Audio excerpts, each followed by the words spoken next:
mon nom est Jean-François Laurence. J'ai le privilège d'être mari de mon épouse Julie et le privilège d'être papa de deux garçons.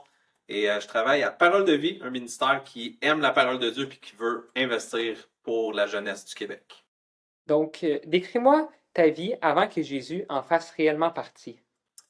C'est une histoire fascinante comme toutes les autres histoires de transformation de vie. Mais moi, je suis fils de pasteur. Mon papa était en charge d'une église. J'ai grandi un peu dans l'église évangélique au Québec. Puis j'ai tout compris la théorie de l'évangile avant de la bonne nouvelle de Jésus. Mais la différence de la vraie évangile, c'est qu'elle fait une transformation dans nos vies. Fait que à l'école, j'avais beaucoup de choses dans ma vie qui... Je me faisais influencer beaucoup surtout au secondaire où je voulais fitter avec les autres personnes. J'ai participé à du harcèlement, malheureusement, mais j'ai participé à du harcèlement. J'essayais de fitter, puis j'étais un bon petit chrétien du dimanche qu'on dit, là, fait que mon masque il était très bon. J'étais rendu très bon à faire semblant d'être un vrai chrétien transformé. Fait que ça, c'est des faits marquants un petit peu de ma vie avant Jésus. J'étais capable de jouer le jeu du chrétien du dimanche. Parle-moi maintenant du moment où tu as donné ta vie à Jésus. Le moment précis, je suis pas capable de le dire, mais je suis capable de dire à mes 16 ans, c'est dans l'année de mes 16 ans, j'ai vraiment eu une transformation dans ma vie.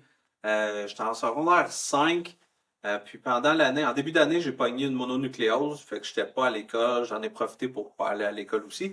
Mais j'ai vu Dieu œuvrer dans ma vie d'une manière spéciale où ce que Dieu mettait des personnes autour de moi qui n'étaient pas chrétiennes, qui n'étaient pas croyantes, puis il me remettait un peu à ma place dans tout ce que je partageais tantôt, de pas d'agir comme chrétien. Tout le monde savait que j'allais à l'église, que j'étais chrétien, mais je n'agissais pas du tout comme ça. Puis Dieu s'est servi des personnes pas sauvées pour me montrer son amour. Puis c'est là que j'ai rencontré vraiment l'amour de Dieu, que Dieu a utilisé l'humanité, les autres personnes pour me montrer à quel point que j'allais dans une autre direction que ce que Dieu voulait pour moi. Ensuite, comment as-tu vu ta vie changer par la suite? Ça a changé drastiquement. Une des choses précieuses pour moi, ça a été de voir ces habitudes-là de changer. J'étais un gars qui recherchait des relations, de sortir avec des filles, tout le kit. C'est plus un désir qui restait vraiment très proche de moi, là. J'ai fini par me marier, puis ça, j'en suis content. Mais les attitudes en moi, je cherchais beaucoup moins à plaire à l'homme pour fitter. J'essayais de plaire à Dieu. Quand on tombe passionné de quelqu'un ou de quelque chose, notre vie tourne autour de cette chose-là. Puis j'ai vraiment pu voir Dieu à l'œuvre autour de ça parce que j'étais influencé par la parole de Dieu, par son Saint-Esprit ultimement. Puis c'est vraiment dans les petites affaires que ma vie a été transformée. Puis c'est comme ça que j'ai vu Dieu à l'œuvre. Puis surtout que les gens autour de moi me le confirment. De quelle manière Jésus œuvre-t-il désormais en toi? Je suis en constante transformation. Ce que j'apprécie de la parole de Dieu et de Dieu, c'est plus qu'on grandit en tant qu'enfant de Dieu, puis dans la vie, on réalise à quel point on est pourri en tant qu'être humain, on n'est pas bon, on a un cœur tortueux. Mais ce que j'apprécie le plus, c'est que Dieu me donne l'opportunité d'être transformé à tous les jours avec les gens autour de moi. Dieu s'est révélé à moi par les hommes, on le partageait un petit peu tantôt, par sa création. Puis à chaque jour, je veux juste contempler Dieu, je veux trouver des opportunités pour contempler Dieu. Je réalise que je suis de moins en moins capable tout seul. J'ai besoin de Dieu, j'ai besoin de sa parole, j'ai besoin de ma famille spirituelle autour de moi. Ça, c'est la beauté pour moi. Et qui est Jésus pour toi?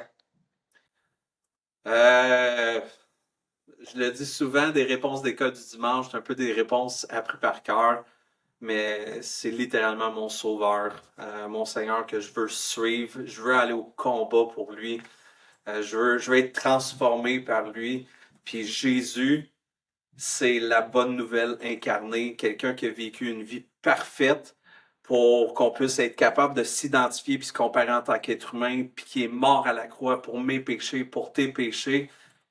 Quelle belle nouvelle. Il y a une porte de sortie quand on voit qu'il n'y en a plus. Puis ça, pour moi, c'est Jésus. C'est la bonne nouvelle, la porte de sortie, la perfection qui est venue sur la terre.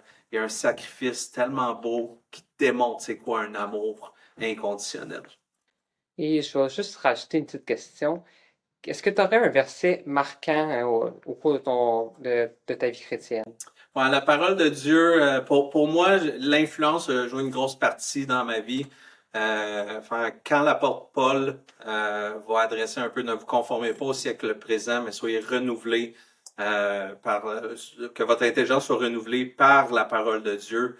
Ben, pour moi, ça, c'est un verset que je tiens encore à cœur aujourd'hui parce que je suis faillible. Je vais rechercher l'influence à tous les jours, mais je veux m'appuyer sur la parole de Dieu. Puis quand on est pour servir Dieu, ça c'est un peu mon verset de vie, mais en tant que couple, notre verset c'est un petit peu dans Josué, Josué 1,9, c'est que l'Éternel, quand il établit ses plans, qu'on le loue, mais il va bénir, pas juste parce qu'on le fait, mais Dieu veut nous bénir d'une belle manière si on y met les efforts, si on s'abandonne à lui. Fait que c'est Josué 1,8 et 9 pour moi et mon épouse. Merci. Ça fait plaisir.